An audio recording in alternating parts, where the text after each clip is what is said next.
Get in the zone. Well, hey there, ladies and gentlemen.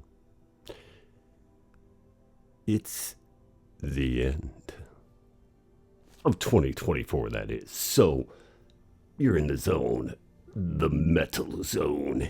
In this evening, I'm just going to go over the gear I've purchased this year, the things I've used, some things people have lent me to try out, some things that I've purchased.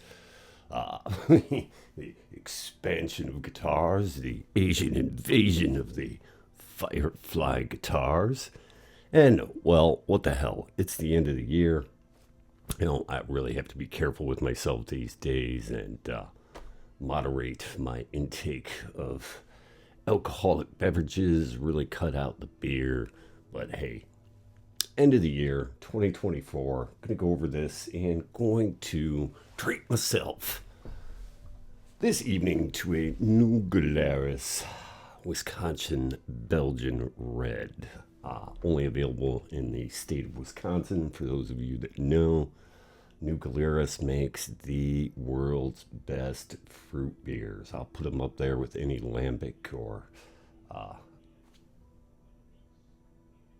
other style. Tart, not completely sour, just enough sweetness. This is a fabulous cherry tart ale. Crack this open and let's get in the zone. So, about 6 months ago, maybe a little longer. Nah, I don't know. I'm not the best keeper of time. Started picking up playing the guitar again to have a healthy outlet, something to do besides just drinking all the time.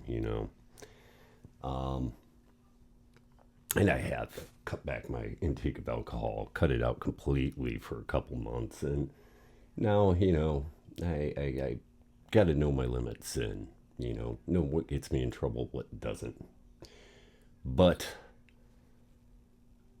started playing guitar and had the desire to start playing again, and I've picked the guitar up, put it down several times throughout my life. Been through stages of just being that guy who wouldn't touch anything but a tube amp, and wouldn't touch anything but a real amp, something that's going to push some air, something that has some wattage, and maybe a few select pedals in front of that, to picking it back up in the mid 2000 era, getting into software effects, amp modeling, pedal modelers, and playing mainly through studio monitors and via computer and an interface, and then coming back to it now. I had that desire, had that wanted that feeling again. It is nice to play through full range balanced studio monitors with everything tweaked, but there's nothing that can replace the feeling of really pushing air and really having an amp that is going to perform and is responsive. And so decided it was time to find a head to match to my 65 Sunsonic cab, which I still have the original JBL D130F. That's an old speaker. I don't want to do anything but play it clean and not push it. It's old, it's dried out, probably needs to be reconditioned, reconed. We'll save that for a later point in time where I'm more fiscally secure. Been trying to do all this, as frugally as I can. So was looking into it and ultimately, decided to go with a Boss Katana Gen 3 head. So that's the foundation upon what I'm working with currently. So the katana, kind of like a Swiss Army knife, lots of great built-in effects and lots of different not quite a modeling amp. I guess it is, but it isn't. It's definitely doing its own thing with Boss's flavor. And I'm very happy with that and what I was able to achieve and the sounds I was able to push out of that. But in doing so, I really found that I desired that classic Metal Zone experience, all right? That's the namesake of this channel. All hail the mighty Metal Zone. And while we're speaking of that, all hail the beast. She has been mounted upon the wall, no longer sitting down on the floor where you can't see her evil, pointy little curves. So, yeah, had to go back, get some real Metal Zone action in my life, and had to go with the Wazacraft Metal Zone. And definitely this has two settings. I guess S would be your standard setting, and then there is a C. I keep it in that C setting. I don't know if that means compressed, but everything's a little bit tighter and articulate and responsive in that setting. And you get the classic Metal Zone, that scoopable mid-range, the EQ that allows you to really dial this in. I can make this sound like a fuzz pedal. I can make it sound like a plethora of other high gain distortion pedals if you know what you're doing and you tweak it a little bit at a time. And or you can just use this as a straight boost. Some people will do that, not even use the distortion at all. It is a great boost pedal for that matter. So I didn't really want to go down that route of being the guy who starts collecting and using pedals, but here I am, 2024. That's what I've become. Let me take the first sip of this fruit beer as I'm just yapping here.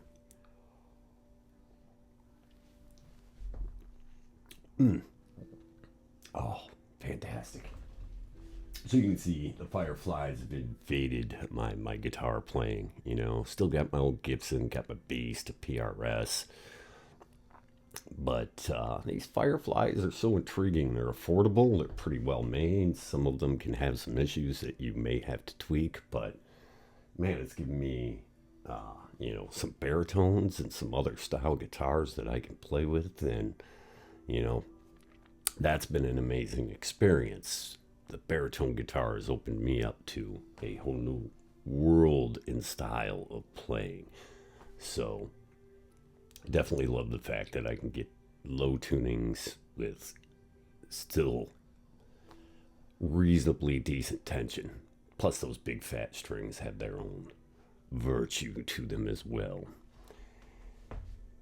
So got the Metal Zone. That started this kind of all, And of course, well, always back in the day, always ran a Metal Zone, always had a Boss EQ pedal, was just playing around, seeing what I could do on the cheap, and it's got this Donner EQ Seeker, 10 band EQ with a 15 decibel boost or a 15 decibel cut on it.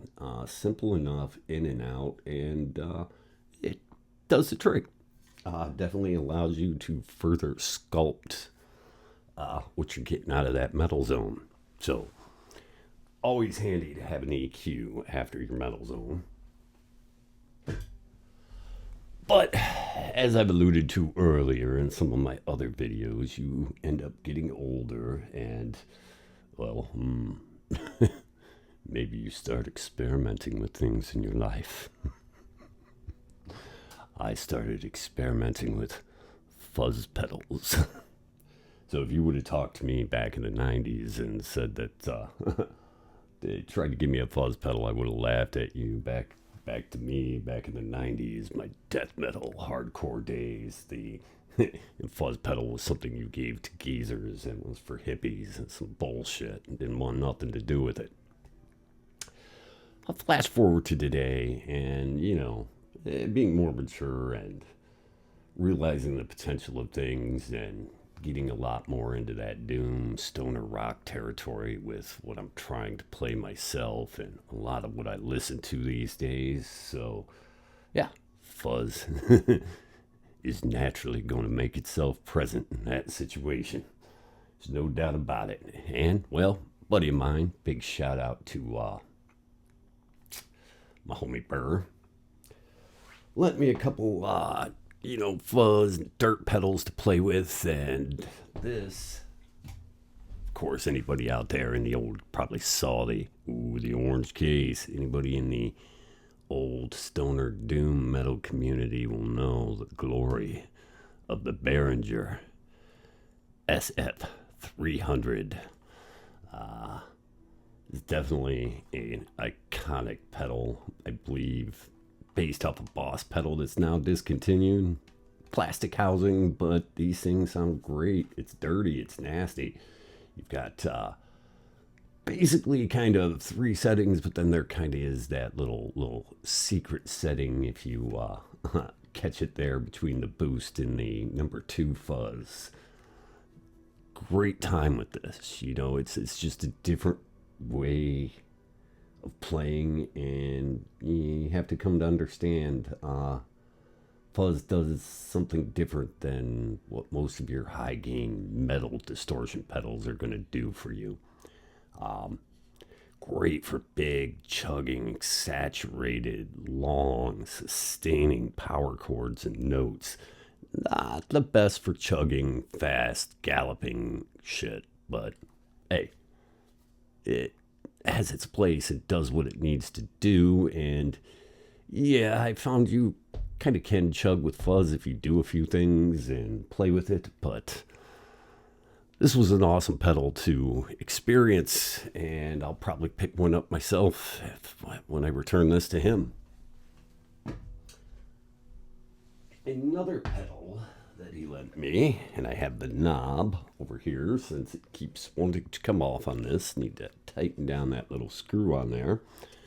Is a gold-faced Sun Life pedal. Another really cool pedal to play with. Always was intrigued and curious by these. I think the modern adaptation would be more suited to me if I was actually going to spend the money to get one of these, because it does have a jack for an expression pedal, which I think could really work well with this. Basically, this is kind of a 1 to 2 trick pony, maybe 3 trick pony, all packaged into one housing. So I guess it based off a white face Proco Rat, which was available in the Japanese market, which is why I think they have Japanese writing as a, homage to that on the unit itself. You got a clean boost, the Rat, and then you have like a little bit of a blendable octavizer with it. So you can make it do some really crazy, noisy things, but not quite exactly my flavor. The first distortion pedal I ever had was a Rat, and the classic Proco Rat, which they call it a distortion pedal, but in my mind, it lies more within that fuzz-tatted category to me, because it's just not tight enough and clean enough. It's a little too warm and fuzzy to chug, to gallop, or get the articulation you would want out of a modern high-gain metal pedal. So, yeah, Rat, always more fuzz-like. Rats are kind of fuzzy little things to begin with, so that's what I'll say about that. Awesome pedal, though. And then this thing, which is just complete sonic obliteration and madness and dirt that's over the top. The Puckfooten. Not sure who makes this or what the story is behind it, but oh my word. Just a little bit of this. It is a nasty pedal. I could see it being used for certain instances to add a little extra dirt on top of that secret sauce, if that's what you're looking for. War is fought. Hell, fuck all of the madmen who bring it on us. Well, yeah, it's certainly true. So, that kind of opened up, especially the SF300, because, I could always force the metal zone into making a fuzzy tone. But that led me down the rabbit hole of looking at some other fuzz options out there. Started really looking at all the iterations of the Big Muff and started looking at some oddball pedal makers, everything from expensive boutique shit in between to the big standard players that are out there. And actually came across, and I'm not quite too sure how I found them, but it's an American company, and they're called Meteoric Effects. And I got what I am going to call, for 2024, my pedal of the year. This is their Ender fuzz pedal. Simple pedal, 2 knobs, gain and level, and no battery, straight 9-volt power. They describe this as a full-on fuzz doom machine, I think, with hints of octaves up and down. And it is a very in-your-face fuzz pedal, and it acts differently to each guitar and each pickup, very differently. But on that baritone Firefly SG, this and that neck pickup just creates a wonderful magic for me. And so for that reason alone, this is my pedal of the year for 2024. Meteoric Effects. Definitely want to check out some more of your pedals. They seem to be really great quality. I've gotten a lot of good use and fun with this. Don't have to use much on the level or the gain, but you can crank it up. But sometimes less is more. But that, like I said, this matched with the neck pickup of that Firefly SG baritone is just fantastic. So, I hope you guys all had some fun gear. That's just a little recap of things I've been doing and picking up here in 2024, moving into 2025. Let's hope this goes well. I'll be here in the zone, bringing you some metal news, metal reviews, and mainly gear orientated, but we'll see where all this goes. Hope you guys like this. Give me a like, subscribe, give me a comment. What was your favorite piece of gear for 2024? The favorite guitar, favorite pedal, head, whatever you got, let me know. I'll give you guys a little sample of the SG with a little bit of this Ender on, and we'll see you next year.